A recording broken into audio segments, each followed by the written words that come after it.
Hello बच्चों, let's see the question से if f(x) is equal to greatest integer ln x into signum fractional part of x minus 1 upon 2 where x greater than or equal to 1 less than or equal to 4 where bracket is greatest integer function and bracket denotes fractional part function, then the number of points of the discontinuity is a part 2, b part 3, c part 4, d part 5। तो question को solve करने से पहले हम इसका basic concept सीखेंगे, इसके according question को सॉल्व करेंगे। दैट इज सॉल्यूशन की कॉन्सेप्ट।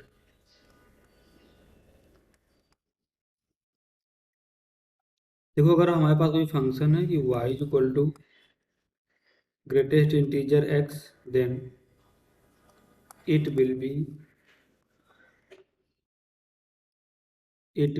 डिसकंटिन्यूअस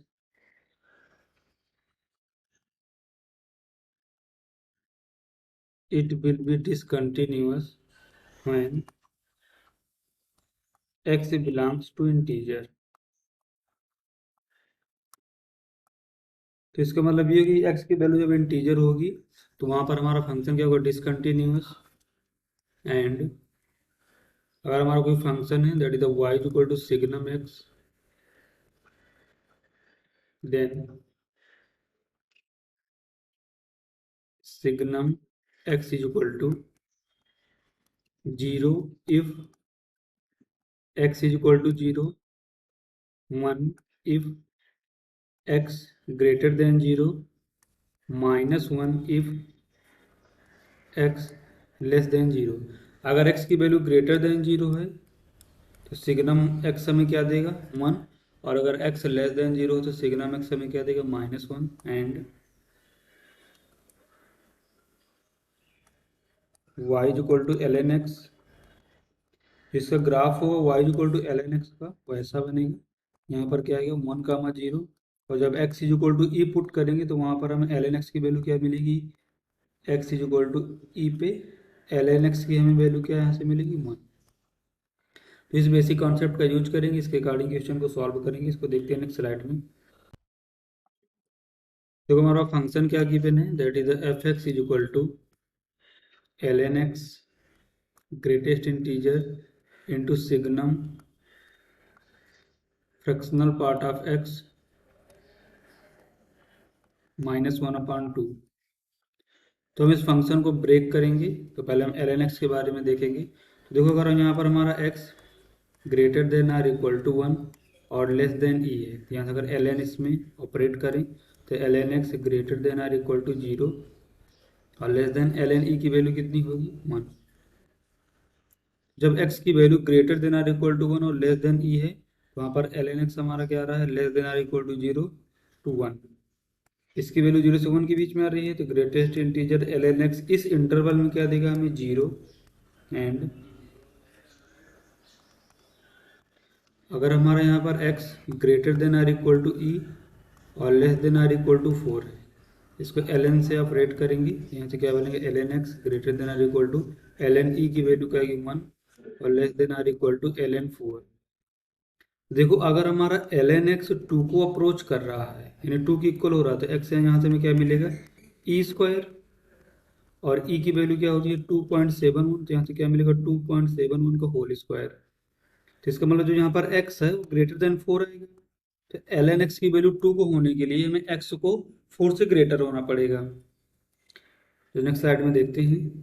तो यहाँ से हमें क्या मिलेगा, ln x ln x greater than or equal to 1 और less than or equal to ln 4। तो इसका मतलब जो इस इंटरवल में है तो यहाँ से हमें ln x क्या मिलेगा, ln x की वैल्यू 2 से कम मिलेगी। तो ग्रेटेस्ट इंटीजर ln x क्या मिलेगा, जब 2 से कम है और 1 से ग्रेटर, जब 1 की इक्वल है तो greatest integer of ln x कितना देगा हमें यहाँ पर, 1। एंड तो देखो, हमारा फंक्शन क्या बनेगा, that is f x is equal to ln x greatest integer into signum fractional part of x -1/2। इसको नेक्स्ट स्लाइड में देखते हैं, इसको सेपरेट करके लिखेंगे हम। तो यहाँ से हमें क्या मिलेगा, greatest integer ln x into signum fractional part of x -1/2 is equal to, तो जब हमारा x क्या है, x greater than or equal to 1 और लेस देन e है, तो वहाँ पर ग्रेटेस्ट इंटीजर ln x 0 आ रहा है, तो पूरा फंक्शन भी कितना मिलेगा, 0। x greater than or equal to e और लेस देन 3, जब x की value greater than or equal to e है और लेस देन 3 है, तो देखो इस इंटरवल में तो हमारा ग्रेटेस्ट इंटीजर ln x तो 1 देगा, लेकिन जो हमारा सिग्नम के अंदर का पार्ट है, फ्रैक्शनल पार्ट ऑफ x -1/2, तो e कितना होता है हमारा 2.71। जब 2.71 है, इससे ग्रेटर वैल्यू और 3 से लेस वैल्यू को पुट करेंगे, तो जो सिग्नम के अंदर का पार्ट है, फ्रैक्शनल पार्ट ऑफ x -1/2, ये पॉजिटिव देगा। जब पॉजिटिव आएगा तो सिग्नम के अंदर जो पॉजिटिव है, तो सिग्नम यहाँ से क्या मिलेगा हमें, output 1। x greater than or equal to 3 less than 3.5। अब अगर x की value greater than or equal to 3 है और लेस देन 3.5 है, तो जो सिग्नम के अंदर है फ्रैक्शनल पार्ट ऑफ x -1/2, इस पॉइंट, तो इस इंटरवल में फ्रैक्शनल पार्ट ऑफ x -1/2 की वैल्यू क्या आएगी, निगेटिव आएगी। और जब निगेटिव आएगी तो सिग्नम किसके साथ ओपन होगा, -1 के साथ। x ग्रेटर देन 3.5 और लेस देन 4, जब 3.5 और 4 के बीच में x की वैल्यू लाई करेगी, तो fractional part of x -1/2 positive देगा, तो सिग्नम यहाँ से हमें क्या मिलेगी, 1। जब हमारा x इक्वल टू 4 आएगा, तो fractional part of x -1/2 negative आएगा, और सिग्नम के अंदर जब ये निगेटिव आ रहा है, तो ये सिग्नम हमें किसके साथ ओपन होगा, -1।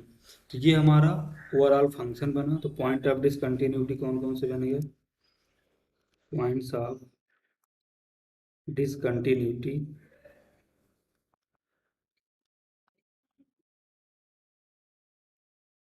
एक तो हमारा पॉइंट बनेगा x equal to e, x equal to 3 and x equal to 3.5 और x इक्वल टू 4। तो टोटल 4 पॉइंट थे जहाँ पर ये फंक्शन हमारा डिसकंटिन्यूस होगा। तो इसके अकॉर्डिंग देखते हैं कौन सा ऑप्शन करेक्ट होगा। तो option C is the correct answer. Hope you understood it well. Best of luck.